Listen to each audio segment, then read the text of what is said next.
جو آپ نے سنا ہوگا نا، اسلام زندہ ہوتا ہے ہر کربلا کے بعد۔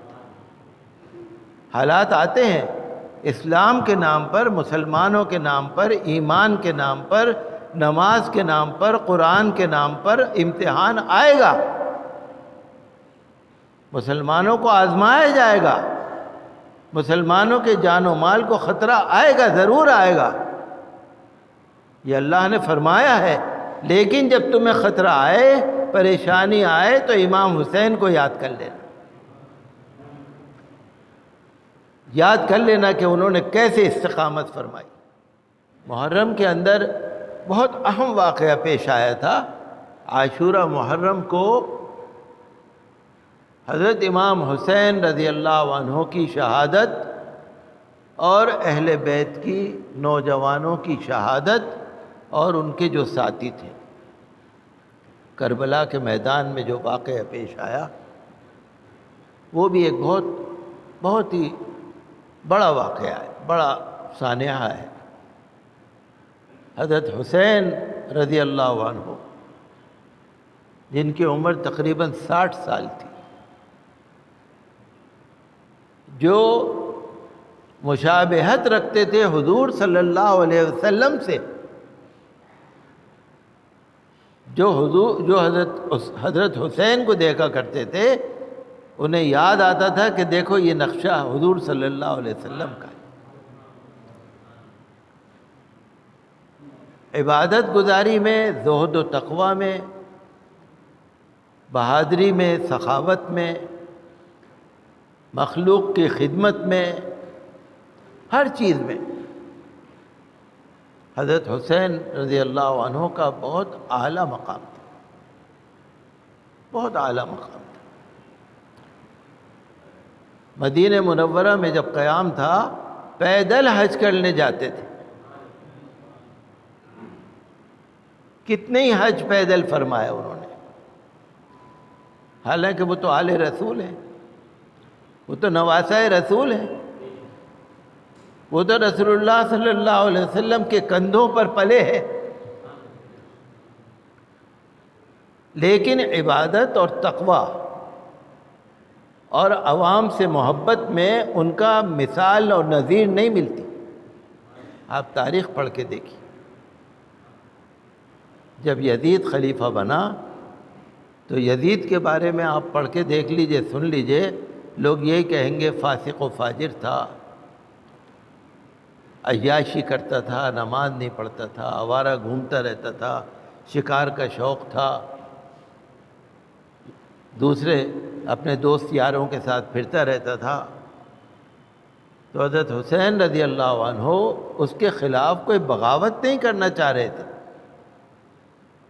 بغاوت نہیں کرنا چاہ رہے تھے، لیکن کوفیوں نے ان کو خط لکھے کوفے سے حضرت حسین رضی اللہ عنہ کو کہ آپ یہاں پر آئیے، چونکہ آپ کے باپ حضرت علی یہیں پر تھے خلیفہ، آپ یہاں پر آئیے، ہماری رہنمائی سنبھالیے، اگر آپ نہیں آئیں گے تو ہم قیامت کے دن آپ کا دامن اللہ کے سامنے پکڑ لیں گے کہ انہوں نے ہماری فریاد کو، درخواست کو نہیں سنا۔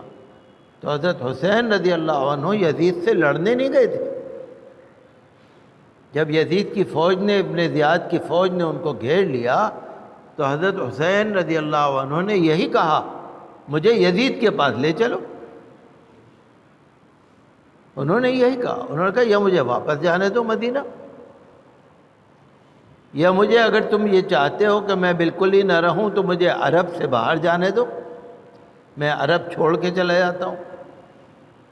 انہوں نے کہا نہیں، آپ کو بیعت کرنی پڑے گی، یزید کو خلیفہ ماننا پڑے گا، یزید کے لیے بیعت جب تک نہیں کریں گے ہم آپ کو نہیں چھوڑیں گے۔ انہوں نے بیعت نہیں کری، تو یہ بڑا عظیم حادثہ پیش آیا۔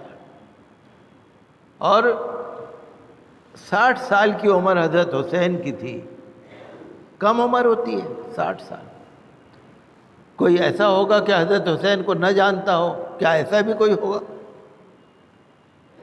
اور پھر حضرت حسین نے لوگوں کو بتایا میں کون ہوں، اگر نہیں مجھے جانتے تو میں بتا دیتا ہوں میں کون ہوں، لیکن بہرحال جو ایک واقعہ ہوا، تو اللہ تعالیٰ نے جہاں پر انبیاء کرام کو نوازا، عاشورہ محرم کو تمام نبیوں کو اللہ نے نوازا، وہیں پر نواسہ رسول کو بھی شہادت سے نوازا۔ اللہ کے نبیوں کا جو مقام ہے اللہ نے اسی دن نوازا امام حسین کو اور ان کے نوجوان صاحبزادوں کو۔ تو ہمیں ایک طرف محرم کی عبادت، ایک طرف عاشورہ محرم کی عبادت، ایک طرف اہل بیت رسول اللہ کی محبت ضروری ہے۔ وہ بھی ہم یہ نہیں کر سکتے کہ ہم یزید کے ساتھ دینے والوں میں سے خاموش رہیں۔ امام حسین کا نام لے کر اس واقعے کی مذمت ضرور کرتے ہیں تاکہ ہمارا نام یزیدیوں میں نہ شمار ہو۔ اگر آپ چپ رہیں گے تو پتہ نہیں لگے گا، فرشتوں کو بھی نہیں پتہ لگے گا یہ کون ہے، یہ یزیدی ہیں یا حسینی ہیں۔ محبت کو دل میں رکھنا پڑے گا۔ ہم کوئی ماتم نہیں کر رہے، ہم کوئی لعنت ملامت نہیں کر رہے، لیکن اہل بیت کی محبت کو دل میں رکھنا ہی رکھنا ہے۔ انہوں نے کہا، امام شافعی رحمۃ اللہ علیہ نے فرمایا، یا آل بیت رسول اللہ حبکم، یا آل بیت رسول اللہ حبکم، اے اللہ کے رسول کے گھرانے والوں، آپ کی محبت فرض من اللہ فی القرآن انزلہ، یہ اللہ نے فرض کی ہے، قرآن میں حکم ہے کہ اللہ کے رسول کے گھر والوں سے محبت کرو۔ وہ کہتے ہیں یہ تو فرض ہے، واجب ہے، اللہ کا حکم ہے، اللہ نے حکم دیا ہے کہ میرے گھر والوں سے، میرے گھرانے والوں سے محبت کرو۔ اور انہوں نے کہا، یکفیکم من عظیم الفخر انکم، آپ کے فخر کے لیے تو اتنا ہی کافی ہے، من لم یصلی علیکم لا صلاۃ لہ، جو آپ پر درود نہ پڑھے اس کی نماز ہی نہیں ہوتی۔ یکفیکم من عظیم الفخر انکم من لم یصلی علیکم لا صلاۃ لہ۔ تو نماز میں جو ہم اللہم صلی علی محمد وعلی آل محمد پڑھتے ہیں، اللہم بارک علی محمد وعلی آل محمد پڑھتے ہیں، وہ آل محمد کون ہیں؟ امام حسن امام حسینی تو ہے، اور ان کے خاندان کے جتنے لوگ ہیں وہ سب آل رسول ہیں۔ لیکن جو سب سے پہلے جو حضور صلی اللہ علیہ وسلم کی گود میں کھیلے، جو ان کے کندھوں پر سوار ہوئے، جو ان کی کمر پر سوار ہوئے، جن کو رسول اللہ صلی اللہ علیہ وسلم نے اپنے مبارک لبوں سے بوسہ دیا، جن کے گھر حضور صلی اللہ علیہ وسلم تشریف لا کر فرماتے تھے، السلام علیکم یا اہل البیت، جبرائیل امین علیہ السلام جن کے گھر پر حاضری دیتے تھے، وہی تو ہیں امام حسین، وہی تو ہیں امام حسن۔ تو بتائیے ان سے محبت کرنے میں ہمیں کوئی شک کرنا چاہیے؟ اور یزیدیوں نے بھی جو مقابلہ کیا اور امام حسین کو شہید کیا، یزیدیوں کی تاریخ اور کتابیں آپ پڑھ کے دیکھ لیجئے، انہوں نے امام حسین کے کردار میں کوئی کمی نہیں دکھائی۔ انہوں نے یہ نہیں کہا یہ ایسے ہیں ویسے ہیں، ان کی عظمت کو انہوں نے بھی مانا۔ لیکن ایک سیاسی جھگڑا تھا وہ، حالانکہ ہونا نہیں چاہیے تھا، لیکن اللہ کو جو منظور ہے۔